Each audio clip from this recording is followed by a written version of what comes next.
Welcome back to Twisted Faith, where we delve into the mysterious and the macabre, uncovering the chilling tales and haunted histories that lurk in the shadows.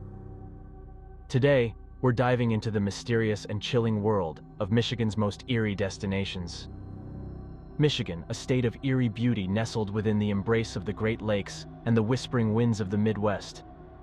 Its freshwater coastline, while picturesque, conceals secrets in its depths. Tales of lost ships and restless spirits haunting its shores. Join us as we uncover the top creepy locations scattered across the Mitten State. Before we enter the realm of the unknown, hit the subscribe button and turn on notifications so you don't miss out as we uncover the mysteries of creepy places. Remember to like, share, and comment below with your own tales of the supernatural.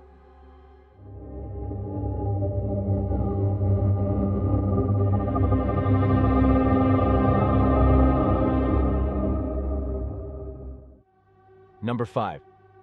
The Old Trestle Bridge.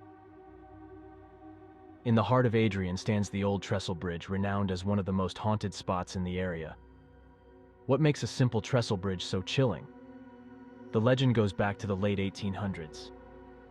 One night, a farmer's barn caught fire. While he battled the flames, his wife, clutching their baby, rushed to the railroad tracks to flag down a train for help. Tragically, she tripped and fell onto the tracks, and both mother and child were killed by an oncoming train. To compound the horror, the farmer perished in the barn fire. Today, the ghost of the farmer is said to haunt the bridge. Visitors report hearing the agonizing screams of the mother and the cries of the infant. Many have experienced strange car troubles when parked beneath the bridge, along with malfunctions of electrical and battery-operated devices like cameras and recorders. The eerie atmosphere is guaranteed by those who have ventured there. Paranormal investigators frequently visit the bridge, seeking evidence of spiritual activity. One person claimed to see a woman in 1970s attire running along the tracks, screaming, while feeling an oppressive dark presence. Do you believe in the haunting of Adrian's Old Trestle Bridge? Number 4. Rotary Park Woods. Nestled in the heart of Livonia, Michigan, Rotary Park Woods offers a serene escape from the hustle and bustle of suburban life. But as the sun sets and shadows stretch through the dense trees, the park takes on a much darker and more sinister air. Among locals, this seemingly peaceful haven is notorious for its haunted past, particularly the tragic story of 3 little girls who met an untimely and mysterious end within its depths. Decades ago, on a crisp autumn afternoon, 3 young girls from the neighborhood ventured into Rotary Park Woods to play. Their laughter and innocent chatter echoed through the trees as they skipped along the trails, blissfully unaware of the fate that awaited them. As the day drew to a close and dusk began to settle, their families grew anxious when the girls did not return home. A frantic search ensued, with parents, friends, and neighbors scouring the woods well into the night. Despite their desperate efforts, the girls were nowhere to be found. The community held its breath, clinging to hope as the search extended into the following day. Then, the unthinkable happened. Deep within the woods, the lifeless bodies of the 3 girls were discovered. The details surrounding their deaths remain shrouded in mystery, with some accounts describing the scene as brutal and others merely as tragic. The circumstances of their demise have never been fully explained, leaving a haunting void in the hearts of the community. Since that fateful day, Rotary Park Woods has been the epicenter of eerie tales and ghostly encounters.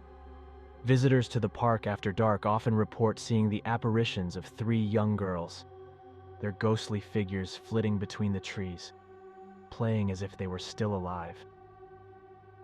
These spectral sightings are most common at dusk or during the night, adding a chilling layer to the park's already eerie atmosphere.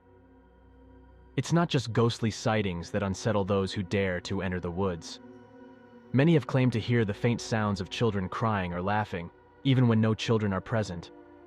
These disembodied voices seem to drift through the trees, evoking a profound sense of sorrow and unease. Some believe that the restless spirits of the 3 girls are behind the strange occurrences at Rotary Park Woods. Sudden drops in temperature or cold spots are frequently reported, even on the warmest of days. Electronics, such as cameras and phones, often malfunction or lose power inexplicably, as if drained by an unseen force. While these tales have cemented Rotary Park Woods as one of Michigan's top creepy places, ironically, there is no verifiable historical record of the girls' deaths. The story, passed down through generations, serves as a potent blend of local folklore and collective fear.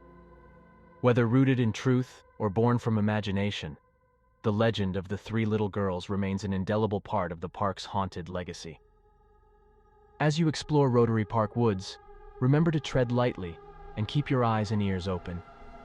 For in this quiet, unassuming park, the past lingers, and the spirits of three lost souls may still wander among the trees, forever playing their ghostly games.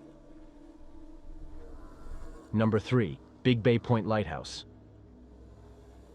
For nearly 2 centuries, lighthouses have lined Michigan's lakefronts, guiding sailors through treacherous waters. With such extensive Great Lakes coastlines, Michigan boasts more lighthouses than any other state. Currently 129 remain, though once there were as many as 250 dotting the shores of Lakes Huron, Michigan, and Superior. The first of these beacons began operation in 1825. When lighthouses failed, ships often met disastrous ends, their crews lost to the brutal gales, blinding blizzards, and relentless rain that plague these waters. Of the 129 surviving lighthouses, it's said that many are haunted. Skeptic or believer, the rumors of hauntings have persisted for over a century. The Bay Point Lighthouse's first keeper, Harry William Pryor, faced a tragic turn of events. After numerous unsatisfactory assistants, he hired his son George in November 1898. In April 1901, George suffered a severe fall, cutting his leg to the bone. Gangrene set in, and George died in the hospital. Devastated, Harry ventured into the woods bearing arms and strychnine. His skeletal remains were discovered a year and a half later, hanging from a tree. Harry's restless spirit is said to be the most active at the lighthouse. Since the lighthouse became an inn in the 1980s, guests have reported eerie encounters. Apparitions in U.S. life-saving uniforms have been seen roaming the premises. The basement shower turns on by itself. Loud banging echoes through the halls, cupboards slam shut, lights flicker mysteriously, and the apparition of a tall, red-haired man in 1800s attire strolls the grounds. Doors open and close on their own, disembodied footsteps echo, and ghostly reflections appear in mirrors. Today, the Bay Point Lighthouse operates as a bed and breakfast. Spend a night, if you dare, and see if you can endure the haunted halls until morning. Number 2. The White Horse Inn. The White Horse Inn in Metamora, Lapeer County, stands as one of Michigan's most storied and haunted establishments, its walls echoing with tales from the past. Originally built in 1848 as a general store, it quickly became a pivotal part of the community. Lorenzo Horde, a New Yorker who moved to Michigan after the Civil War, bought the store in 1850 and transformed it into an inn and stagecoach stop, renaming it the Horde House. There are conflicting reports about whether it was already a stagecoach stop when Horde acquired it, but it certainly became one under his ownership. The inn played a significant role when the Michigan Central Railroad came through in 1872, servicing both train passengers and stagecoach travelers. Additionally, it was an important stop on the Underground Railroad, with tunnels allowing runaway slaves to escape to nearby houses and the train depot. After Lorenzo's death in 1888, the inn changed hands multiple times, eventually being renamed the White Horse Inn by Frank Peters in 1923. Despite its prosperity, the inn fell into neglect and closed in 2012. Thankfully, in 2014, Linda Egeland and Victor Zenawagas purchased and meticulously restored it, preserving its historical charm. Yet, despite its restoration, the White Horse Inn remains a hotbed of paranormal activity. Lorenzo Horde himself is said to haunt the upstairs, making his presence known through cold spots, creaking stairs, slamming doors, phantom footsteps, and flickering lights.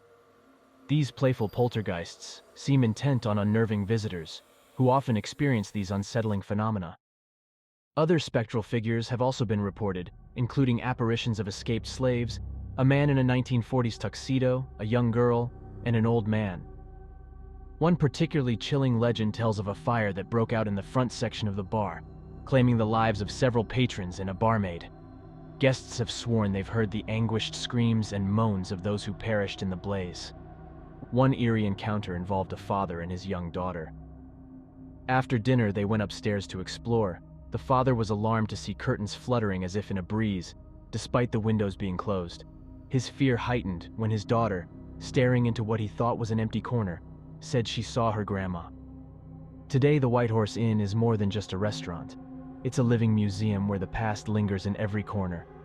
Visitors come to enjoy its excellent cuisine and historical charm, but many leave with stories of ghostly encounters. Whether it's the spectral figure of Lorenzo Horde, the playful poltergeists, or the tragic echoes of the fire victims, the inn's haunted history ensures that every visit is memorable and a bit eerie. Spend a night at the White Horse Inn if you dare, and see if you can uncover the secrets that lie within its walls. But be warned, you may leave with more than just memories. You might carry with you the lingering touch of the past. Number 1. The River Raisin Battlefield. The River Raisin Battlefield, a scene of one of the bloodiest conflicts of the War of 1812, is now among Michigan's most haunted sites. In this fierce engagement, 850 American soldiers faced an onslaught from 500 British troops and an equal number of Native American warriors. The result was devastating. 300 Americans perished, many were injured, and Brigadier General James Winchester fell into British hands. Out of 1,000 men, only 33 managed to flee the carnage. The horror didn't end there. Wounded American soldiers who couldn't defend themselves were slaughtered by the Native Americans in what came to be known as the River Raisin Massacre. The losses among the British and their Native American allies remain unrecorded. Such tragic history has made the battlefield a hotspot for paranormal activity. The air is thick with a sense of sorrow, and visitors often report eerie experiences. Ghostly apparitions and haunting screams are common sights and sounds at this historic park. Many have witnessed the spectral forms of American soldiers in period uniforms. Paranormal investigators frequently record electronic voice phenomena, EVPs, here, and visitors have snapped photos of ghostly figures in doorways, windows, and on the battlefield itself. The cries of agony and the echoes of battle have also been heard and recorded. Recognized as a Michigan Historic Site since February 18, 1956, the battlefield covers 40 acres on Monroe's east side. Although still being developed to meet National Park Service standards, the site draws numerous visitors eager to encounter its haunted legacy. As we conclude our journey through the unsettling realms of the Great Lakes State, remember that the line between fact and folklore is often blurred in these haunted lands. Whether you believe in ghosts or not, the stories of these eerie places linger, waiting to be discovered by those who dare to venture into the unknown. This has been Tyler. Thanks for joining me on this chilling exploration of Michigan's creepiest places. If you enjoyed this video, don't forget to like, subscribe, and hit the bell icon for more haunted histories and chilling tales. Share your thoughts or any ghostly experiences in the comments below. Until next time, stay curious and stay creepy. Bye for now.